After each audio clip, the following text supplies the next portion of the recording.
Assalamualaikum warahmatullahi wabarakatuh. Waalaikumsalam warahmatullahi wabarakatuh. Alhamdulillah berjumpa kembali bersama kami dalam channel Nuran NU Rancaikek dalam podcast kali ini, yaitu tentang sinergi Lazisnu dan LPNU.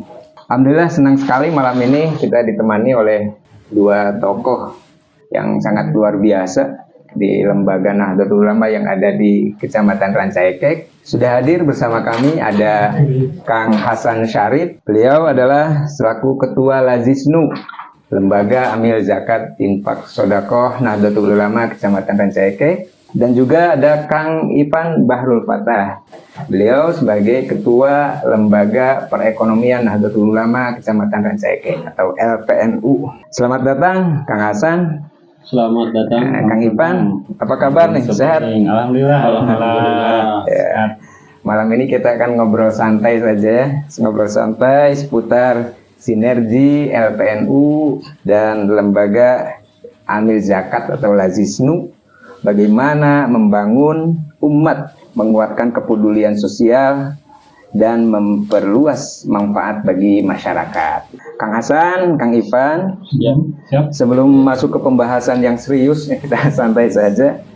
Saya mau tanya dulu nih sebelumnya ya. Misalkan ketemu di kampung nih, kalau kita ke kampung, kira-kira masyarakat tuh banyak yang lebih mengenal Lazisnu atau LPNU, kira-kira seperti itu. Ya lebih terkenal Lazisnu apa LPNU gitu di Kang Nahdien. Silakan Kang Hasan dulu bisa menjelaskan. Oh, nama LPNU lah panggilan. LPNU dulu silakan, boleh. LPNU panggilan. Iya, Lazisnu mencari 1 tahun. Warga nih, respon warga gitu. Assalamualaikum warahmatullahi wabarakatuh. Waalaikumsalam warahmatullahi wabarakatuh. Kebetulan nih saya Ipan dari LPNU Rancaikek. Kalau ditanya seperti itu, ya kemungkinan Lazisnu. Karena apa? Kalau LPNU pengurus pun belum ada yang tahu. Pengurus pun belum maksudnya masih ada yang belum tahu apa itu LPNU gitu kan. Kalau Lazisnu ya mungkin udah familiar lah, ada amil zakat gitunya. Kalau LPNU menurut saya ya dari pengalaman saya soan gitu, jangankan yang di bawah, yang kepengurusan pun belum ada yang tahu apa itu LPNU gitu, pemirsa. Jawabannya terlalu tawadu ya. Padahal LPNU itu lembaga perekonomian, setiap hari berekonomi kayak gitu. merendah. Sebenarnya Kang Hasan gimana tuh? Kira-kira tuh warga tuh lebih kenal LPNU atau Lazisnu gitu kira-kira? Terima kasih kepada host yang sangat fenomenal dan juga sangat ganteng. Angkau Jailani sanis. Kang Abdul Qadir aja panggilan saat popoena. Satacana panggilan simkuring nepangkeun heula Wasta Hasan Syarif, Ketua Lazisnu Kecamatan Rancaikek. Sebetulnya Lazisnu kalau ditanya terkenal mana LPNU dan Lazisnu. Ini pertanyaannya sebenarnya kalau menurut saya kalau di Rancaikek ruang lingkupnya mungkin yang lebih dikenal awal itu LPNU. Karena LPNU udah berapa tahun Pak Iban? 2-3 ya. Wih, 2 aku 3 tahun nih kurang lebih. udah hampir 3 tahun. Lebih senior berarti, Lebih senior. Kalau Lazisnu setahun juga kan belum. Nah, ya walaupun kalau SK hampir setahun lah. Kemarin sekitar bulan Agustus September ya, bukan Agustus, dulu itu bulan Ramadan bulan apa, sekitar bulan Mei lah, berarti setahun lah sekarang. Tapi kemungkinan kalau dari segi kelembagaan, keseluruhan pasti banyak yang lebih kenal ke Lazisnu. Kenapa? Karena kalau Lazisnu mulai dari pusat sampai bawah itu udah terstruktur dan udah banyak yang berjalan. Kalau LPNU biasanya, punten ya Kang Iban, Emang itu. Ini ya. Menganalisa lah. Iya. Kalau LPNU mungkin di tiap daerah ada yang sama sekali tidak aktif. Ya. Walaupun Lajisnu juga banyak lah, tapi dari secara keseluruhan Lajisnu strukturnya udah jelas lah, minimal sampai MWC. Nah, kemudian yang lebih kemungkinan Lajisnu lebih dikenal karena apalagi kalau udah ada program Koin NU. Kalau Koin NU itu kan peserta setiap bulan itu didatangin PLPK ataupun setor ke PLPK. Tugas lapangan. Petugas lapangan penghimpun koin lah gitu. Dari Lajisnu. Jadi kalau dari awal dikenal di Rancaikek, saya yakin LPNU lebih duluan dikenal. Tapi kalau banyak yang mengenal, walaupun sebentar, kemungkinan ya Lajisnu lebih banyak yang mengenal gitu. Ya mungkin itulah kalau dari tentang gitu ya. lebih banyak mana gitu orang yang mengetahui atau mengenal antara lembaga Lajisnu ataupun LPNU. Mungkin seperti itu. Terima kasih. Oh ya, terlepas mana yang lebih dikenal sama masyarakat, terutama di Rancaikek, apakah Lajisnu atau LPNU, tapi yang lebih penting itu adalah bagaimana tuh supaya masyarakat terutama masyarakat Rancaikek itu lebih mengetahui tentang Lajisnu dan LPNU itu. Barangkali bisa dijelaskan sebenarnya apa sih LPNU itu dan Lajisnu itu sebenarnya apa sih? Sebenarnya tadi kan mungkin respon dari masyarakat lebih tahu Lajisnu atau LPNU. Sebenarnya supaya lebih paham itu Lajisnu tuh sebenarnya makhluk apa sih, kumpulan apa gitu ya. Juga LPNU, silakan bisa dari siapa dulu ya? Lajisnu tuh apa gitu, Bang? Biar masyarakat lebih paham gitu. Sebenarnya kalau dari penjelasan, mungkin kalau yang udah jadi peserta Koin NU sudah paham lah. Lajisnu itu lembaga amil zakat infak sodako, yang dimana kalau dari segi kelembagaan dari pengurus Nahdlatul Ulama dari pusat ya, dari PB sampai tingkat anak ranting, yang mengelola dana keumatan itu tupoksinya ada di Lajisnu. Oke. Jadi mulai zakat, iuran sebenarnya itu.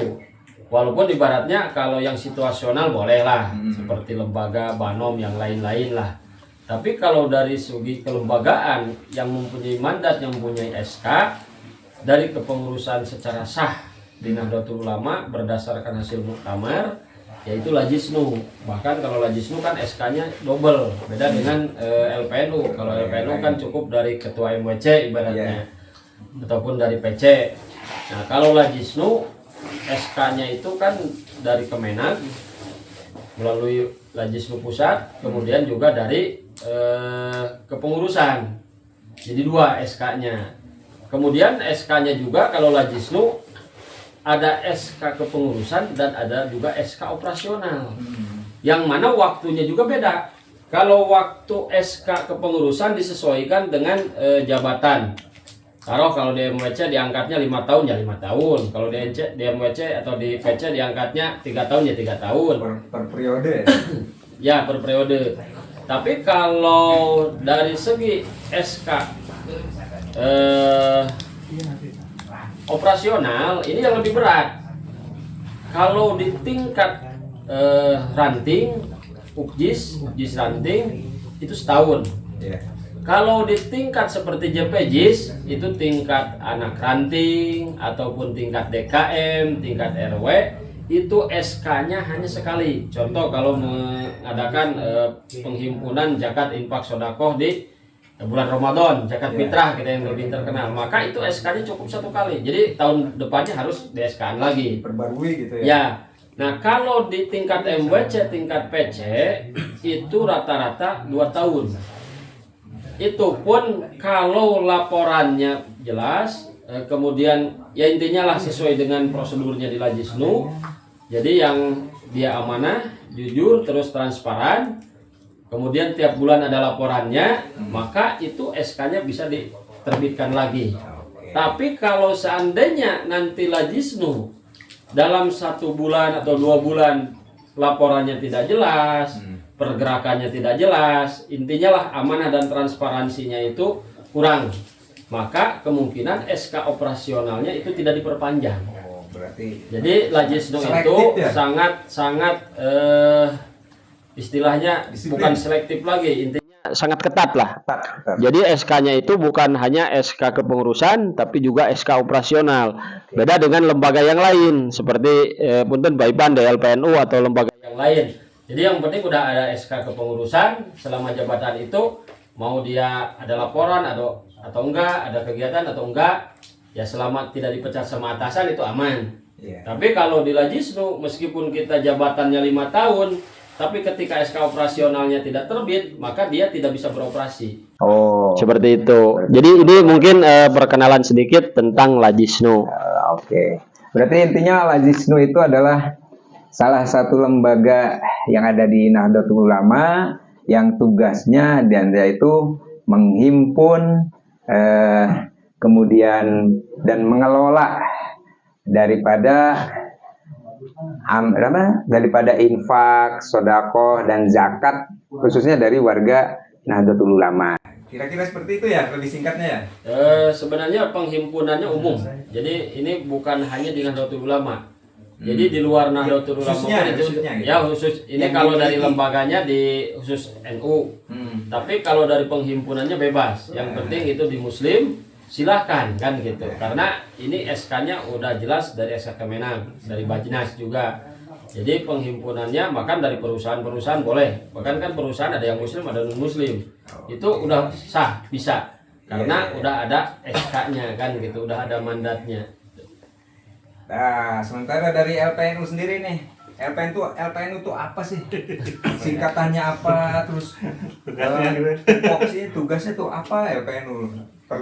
Perlunya ada LPNU di Nahdlatul Ulama tuh? Ya, mungkin ya, maaf mungkin saya juga baru kali ini ya di struktural NU. Saya dulunya mungkin bukan di struktural, ya alhamdulillah sekarang udah bergabung. Jadi untuk LPNU itu singkatan Lembaga Perekonomian Nahdlatul Ulama. Ya intinya kita ngurus ekonomi Nahdliyin lah gitu. Kalau di negara Menteri Perekonomian kira-kira seperti itu. Benar, mungkin gitu. Ya emang kan kok ininya kita teh warga NU teh banyak gitu kan. Ya kalau bisa ya kita dimaksimalkan untuk di ekonominya gitu bangsa.